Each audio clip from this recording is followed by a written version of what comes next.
आना चाहूँगी one by one on the stage to tell you about this. तो once again मैं I'm sure as per his personality कहूँ या उनका aura कहूँ या मैं उनका I'm sure उनके words जो होंगे वो उससे भी ज़्यादा amazing होंगे. Can I please request Sanjeev ji to please join us on this stage with us? Actually मैंने इसीलिए पहले सब कुछ बोल दिया क्योंकि मुझे पता था नाम के बाद बोलने नहीं देंगे.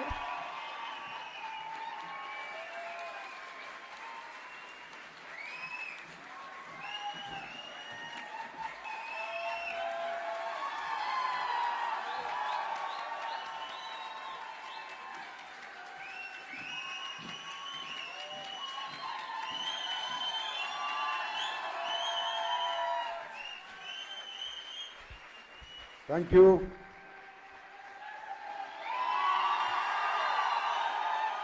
Good morning. Good morning. Please settle down.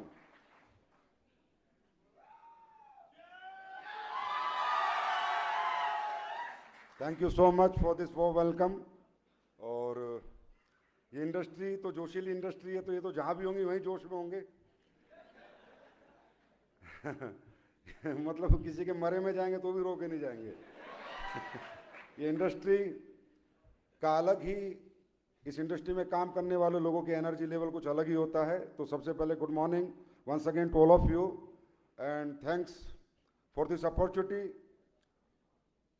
कि मैं आप सबके सामने कुछ बातें कर सकूं एसोसिएशन के बारे में, इंडस्ट्री के बारे में. और सबसे पहले मैं इसके लिए बहुत बहुत धन्यवाद करता हूं हमारे आदरणीय Hem Pandey ji, chief secretary retired consumer affairs. He is the person behind this industry.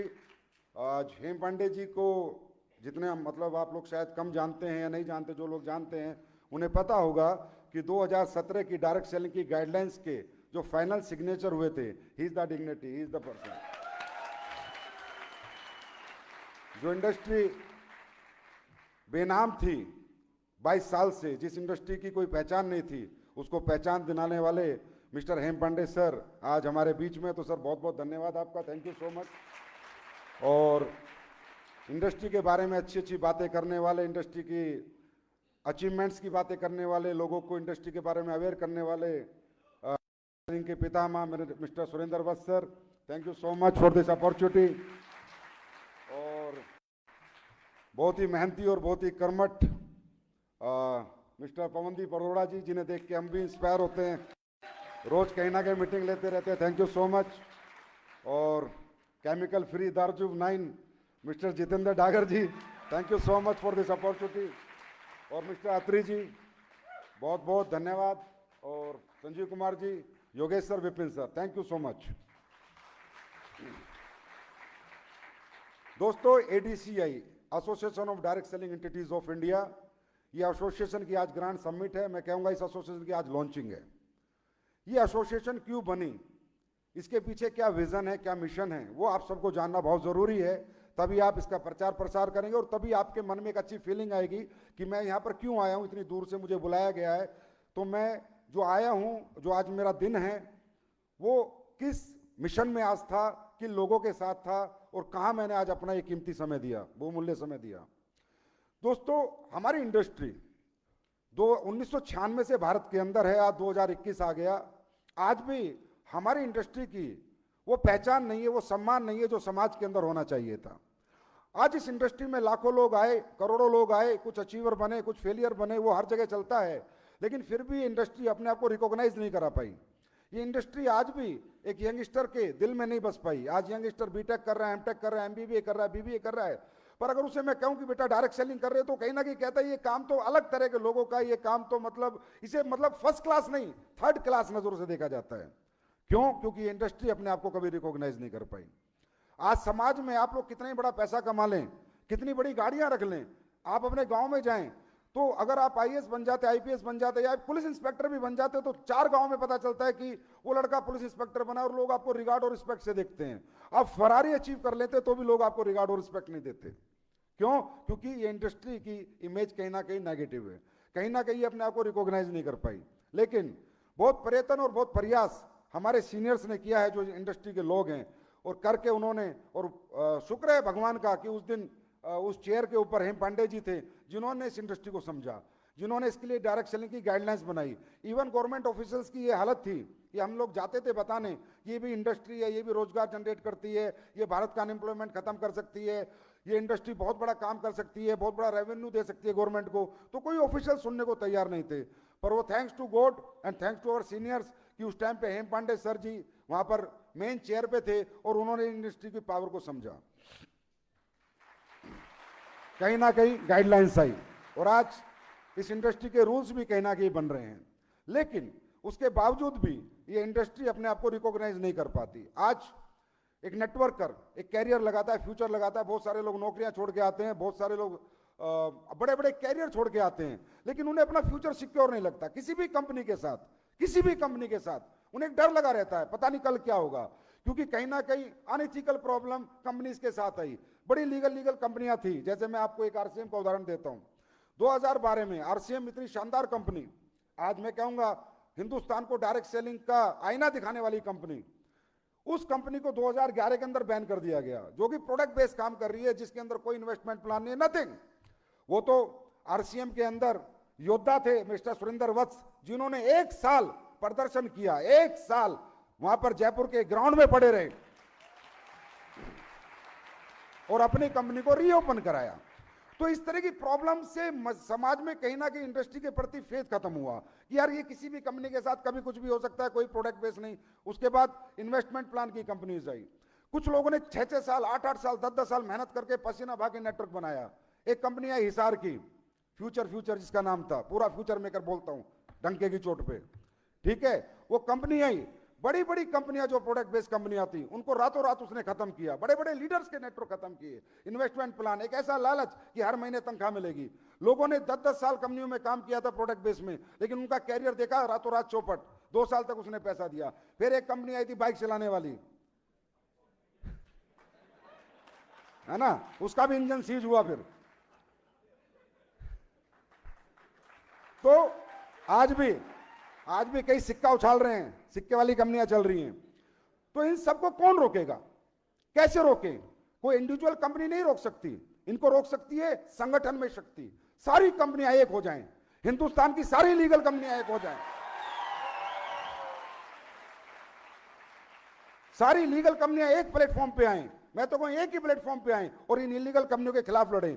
अरे इलीगल आदमी कभी लीगल आदमी से जीत नहीं सकता। आज तक ऐसा नहीं हुआ कि चोर साहूकार से जीत गया। इलीगल आदमी लीगल आदमी से नहीं जीत सकता। लेकिन क्या हो रहा है, सब अपनी अपनी कंपनियां चला रहे थे, सब काम कर रहे थे। फिर एक दिन विचार आए, हमने कुछ फाउंडर मेंबर जो आज आपके सामने ये सब अपने भाई लोग, इनको बुलाया, हम सब ने बातें करी कि यार ऐसे कब तक चलेगा। हम लोग 10-10 साल पसीना बहाते, 15-15 साल पसीना बहाते, उसके बाद रातों रात एक कंपनी आगे नेटवर्क उखाड़ जाती है। इनके खिलाफ आवाज कौन उठाएगा? ऐसे कब तक चलेगा कि गवर्नमेंट हमें रिकॉग्नाइज नहीं करेगी? हमारे रूल्स कब तक आएंगे? हमको कब पता चलेगा हम सही हैं या गलत हैं? ये कौन इसको डिसाइड करेगा कि वी आर राइट और वी आर रॉन्ग? लोगों ने अपने भविष्य लगा रखे हैं, लोगों ने अपनी जिंदगियां लगा रखी है, दिन रात लोग लगे हुए हैं, लेकिन लोगों का भविष्य सुरक्षित है, ये आश्वासन देने में आज सबको डर लगता है, सबको डर लगता है। इस डर को कैसे खत्म किया जाए? तो हमने कहा हम शुरुआत करते हैं। तो ये सब फाउंडर मेंबर्स, हमने कहा हम एक ऐसी एसोसिएशन बनाते हैं, क्योंकि एसोसिएशन की हमें बहुत आवश्यकता थी। एसोसिएशन भारत में बहुत हैं, अच्छे तरीके से चल रही है, उनका अपना अपना तरीका है, अपनी अपनी सोच है, लेकिन हम एक ऐसी एसोसिएशन चाहते थे जिसका कोई कमर्शियल टर्म्स जिसके अंदर ना हो, जिस एसोसिएशन में सिर्फ इंडस्ट्री के बारे में सोचा जाए, इंडस्ट्री के लोगों के बारे में सोचा जाए, जिस एसोसिएशन के अंदर कोई डेजिग्नेशन ना हो, मैं प्रेसिडेंट, मैं सेक्रेटरी, मैं वाइस प्रेसिडेंट, ऐसा कुछ ना हो। वहां पर एक ही चेहरा हो, मेन चेहरा, जो बिल्कुल इथिकल व्यक्ति हो, लीगल व्यक्ति हो, जो सही कंपनी को एंट्री दे, गलत कंपनी को बैन करे और गलत कंपनियां जो बाजार में चल रही हैं उनके खिलाफ आवाज उठाए, एक ऐसी एसोसिएशन। और जो सही कंपनियां चल रही हैं उनके लिए आवाज उठाए, एक ऐसी एसोसिएशन को आज भारत को जरूरत थी।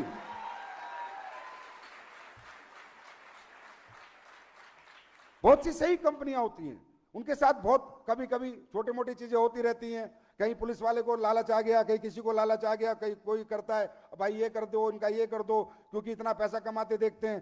तो उनके लिए आवाज उठाने वाली कोई एसोसिएशन हिंदुस्तान में नहीं थी। एसोसिएशन है, लेकिन अगर कोई कंपनी परेशान है, कोई कंपनी तकलीफ में है, उस कंपनी को बचाने के लिए कोई एसोसिएशन आगे आने को खड़ी नहीं थी। और एक कंपनी कंपनी होती है, कंपनी का कहीं ना कहीं कमर्शियल कनेक्शन होता है। कंपनी जाके बोलती है मैं ठीक हूं, तब मजा नहीं आता। एसोसिएशन की लीगल टीम जाके बोले ये कंपनी ठीक है, तब मजा आता है। तो ऐसा नेचर इस इंडस्ट्री का कभी डेवलप नहीं हुआ। ऐसे नेचर की कोई एसोसिएशन मेरे को या मुझे लगता है जितने भी हमारे फाउंडर मेंबर्स हैं उन्हें देखने को नहीं मिली। एसोसिएशंस हैं, मजबूत एसोसिएशंस हैं, अच्छी अच्छी कंपनियां हैं उनके पास, सब कुछ है, लेकिन एक जो फाइट होती है for industry, fight for industry, fight for networker, वो फाइट करने को कोई तैयार नहीं है। तब हमने कहा हम सब मिलकर एक एसोसिएशन बनाते हैं जो फाइट करेगी, लगातार फाइट करेगी नेटवर्कर के लिए, कंपनीज के लिए। हमें एसोसिएशन की बहुत आवश्यकता थी। हमें ऐसी एसोसिएशन चाहिए कि आज ये दारजूब है या एसलीपीएस है या एचएचआई है, अगर इन्हें कोई लीगल प्रॉब्लम है तो ये डायरेक्टर ना जाके परेशान हो, वो नेटवर्कर परेशान ना हो, एसोसिएशन की लीगल टीम जाए और उसको सॉल्यूशन करके लाके आए। वो उसे कहते हैं association, that is called association. चाहे फीस जितनी मर्जी हो, चाहे जितना मर्जी हमें टर्नओवर का शेयर देना पड़े एसोसिएशन में, वी आर कंट्रीब्यूटिंग। तो हमने एक ऐसी एसोसिएशन बनाई जहां पर आज सर्वे सर्वा, यहां पर दोस्तों सबसे बड़ी बात बताता हूं, यहां पर कोई भी व्यक्ति मालिक नहीं है। एसोसिएशन होती है संगठन, एक ऐसा संगठन जो सबके लिए सोचे, ना ओनली फॉर एसलीपीएस, ना ओनली फॉर दारजूब, ना ओनली फॉर एचएचआई, जो सबके लिए सोचे, जहां सब बराबर हैं। आप अलग अलग कंपनी में काम करते हैं, लेकिन है क्या आप नेटवर्कर। और दोस्तों याद रखना, मैं हमेशा कहता हूं, लोग देश के अंदर हमेशा बात करता हूं कि लोग धर्म जात पात पे लड़ते रहते हैं। देश खत्म हो जाएगा तो शहर खत्म हो जाएंगे, गांव खत्म हो जाएंगे, हम सबके धंधे खत्म हो जाएंगे। देश बचना चाहिए, हम बचे रहेंगे। इसी तरह डायरेक्ट सेलिंग के अंदर कंपनी कोई मायने नहीं रखती, एसलीपीएस हो, एचएचआई हो, दारजूब हो, एमवे हो, कोई भी कंपनी हो। कंपनी का अस्तित्व कब तक है? जब तक इंडस्ट्री का अस्तित्व है। इंडस्ट्री बचनी चाहिए, कंपनी बची रहेंगी। अगर इंडस्ट्री जिंदाबाद है तो हर इथिकल कंपनी जिंदाबाद है जो इथिकल तरीके से काम कर रही हैं।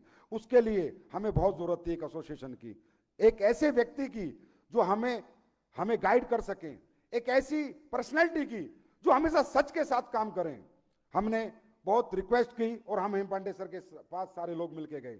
हमने कहा सर, आपने हिंदुस्तान की प्रशासनिक सेवा में अपना इतना समय दिया, आप चीफ सेक्रेटरी कंज्यूमर अफेयर्स रहे, आपने हमारी इंडस्ट्री को बनाया है, हमें गाइडलाइंस दी है।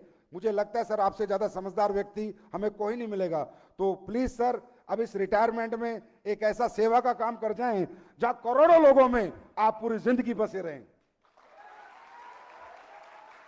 तो सर ने बीड़ा उठाया, लेकिन सर का कहना क्या था कि सर के बारे में जितने भी लोग जानते हैं, नहीं जानते हो जाके पता करें। सर हिंदुस्तान के सबसे ईमानदार ऑफिसर की कैटेगरी में नंबर 1 पे आते हैं, मिस्टर हेम पांडे सर। तो सर ने कहा संजीव, पवन, जितेंद्र, सुरेंद्र जी, संजीव जी, अत्री जी, मैं आपके साथ हूं, लेकिन मुझे इथिकल डायरेक्ट सेलिंग चाहिए। मैं किसी गलत आदमी को इस एसोसिएशन में एंट्री नहीं लेने दूंगा। मैं आपके सपोर्ट में खड़ा हूं। और इस एसोसिएशन ने यह फैसला किया कि यहां पर कोई सेक्रेटरी, कोई प्रेसिडेंट, कोई वाइस प्रेसिडेंट नहीं होगा। नोबडी इज डिग्नेटरी, सब एक होंगे। कंपनी चाहे बड़ी है चाहे छोटी है, पर सब यहां पर एक होंगे। तो इस सोच के साथ यह एसोसिएशन का आगाज हुआ। और आपको जान के बड़ी खुशी होगी कि एसोसिएशन की ग्रांट सबमिट आज है, लेकिन अभी कंज्यूमर अफेयर्स के रूल्स पे चर्चा होनी थी कि रूल्स कैसे आने चाहिए, रूल्स कैसे होने चाहिए। तो गवर्नमेंट के पैनल पे एडीएसीआई ऑलरेडी रजिस्टर्ड हो चुकी है। आज गवर्नमेंट कोई भी निर्णय करेगी तो एडीएसीआई का पैनल, उसमें एक्सपर्ट पैनल बैठा होगा और अपने विचार और अपने सुझाव बताएगा। उसके बाद हमारे रूल्स आएंगे। तो दोस्तों, आज का दिन मैं कहता हूं इस इंडस्ट्री के लिए बहुत बड़ा दिन है। और इतिहास 5 लोगों से शुरू होता है, लेकिन कब 55 हो जाते हैं पता नहीं चलता। तो शुरुआत है, लेकिन ये अंत नहीं है, सिर्फ शुरुआत है। और इसमें हमें आप सबका सहयोग चाहिए। और उसमें एक सहयोग चाहिए कि आप जिस भी कंपनी में काम करते हैं, वही कंपनी आपकी मां होनी चाहिए, वही आपका मंदिर होना चाहिए। सहयोग ये चाहिए कि आप स्नैचिंग ना करें, एक दूसरे की कंपनी से बंदे ना खींचें, बाजार की दुनिया को अपने साथ लेके आए। आज डायरेक्ट सेलिंग की कुछ चिल्लर कंपनियां, चिरकुट कंपनियां जो मार्केट में चल रही हैं, वो चिल्लर चिरकुट के दिमाग में रहता है फलानी कंपनी का लीडर तोड़ लो, फलानी कंपनी का लीडर तोड़ लो। मैं कहता हूं ये मार्केट तोड़ लो, ये हिंदुस्तान की 135 करोड़ आबादी है, उसका माइंड डाइवर्ट करो, उसका माइंड कन्वर्ट करो। तुम एक दूसरे को क्यों खाते हो? आज अमेरिका के अंदर 33 करोड़ की पॉपुलेशन में 3.5 लाख करोड़ का साइज है इस इंडस्ट्री का, 3.5 लाख करोड़ का टर्नओवर है एक साल का। और भारत के अंदर अनएम्प्लॉयमेंट सबसे ज्यादा जरूरत है इस इंडस्ट्री की। 135 करोड़ की जनसंख्या, 20,000 करोड़ का साइज है, 20,000 करोड़ का। ओनली 20,000 करोड़। एक मैगी 10,000 करोड़ की बिकती है। क्या साइज है हमारी इंडस्ट्री का? हमारी इंडस्ट्री का साइज क्यों नहीं बढ़ा मालूम है? क्योंकि हम उसी सर्किल के चारों तरफ घूम रहे हैं, उससे बाहर निकलने की कोशिश नहीं कर रहे। हम किसी फ्रेशर को नेटवर्कर नहीं बनाना चाहते, हम आम समाज में नेटवर्किंग की छाप नहीं छोड़ना चाहते। हम लीडर खेलते हैं, लीडर, इसका लीडर उसका लीडर, तो उसी दायरे में घूम रहे हैं। इसलिए आज तक 20,000 करोड़ का साइज रहा। मैं कहता हूं तुम एक दूसरे को मत खाओ, मार्केट को खाओ, इस इंडस्ट्री को 3 लाख करोड़ पे पहुंचाओ। सब कंपनियां अच्छी होती हैं, सब अच्छे हैं, कोई बुरा नहीं है। सबका एक क्लाइंट है, सबका एक कस्टमर है। जियो का अपना कस्टमर है, एयरटेल का अपना कस्टमर है, वोडाफोन का अपना कस्टमर है। वो कंपनी अच्छी है, वो बुरी है, अरे कोई अच्छा बुरा नहीं है। सबकी अपनी अपनी क्लाइंटेज है, सबकी अपनी अपनी लीडरशिप है, सबकी अपने अपने एजुकेशन है, सब लोग अच्छे हैं। हम किसी भी इथिकल कंपनी की बुराई नहीं कर सकते जो इथिक्स से काम कर रही है, और हम किसी को नीचा नहीं दिखा सकते, क्योंकि जो लोग नीचा दिखाते हैं वो कभी ऊपर नहीं उठ सकते। तो मेरा टाइम अप हो गया, इन्होंने घड़ी लगा रखी है। तो बस यही कहूंगा कि आप लोग इंडस्ट्री को बड़ी बनाएं, आपका बिजनेस, आपका नेटवर्क और आपकी कंपनी अपने आप बड़ी बन जाएगी।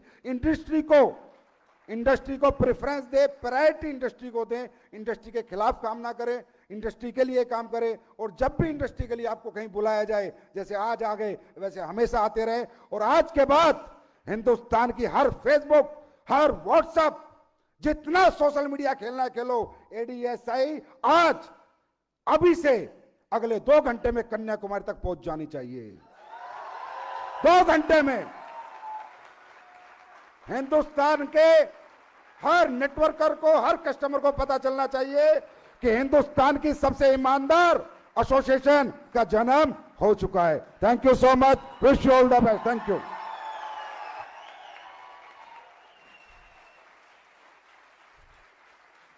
Thank you so much sir, and thank you so much everybody. I am sure आपका प्यार देख के और आपकी एनर्जी देख के आई कैन रियली आइडेंटिफाई।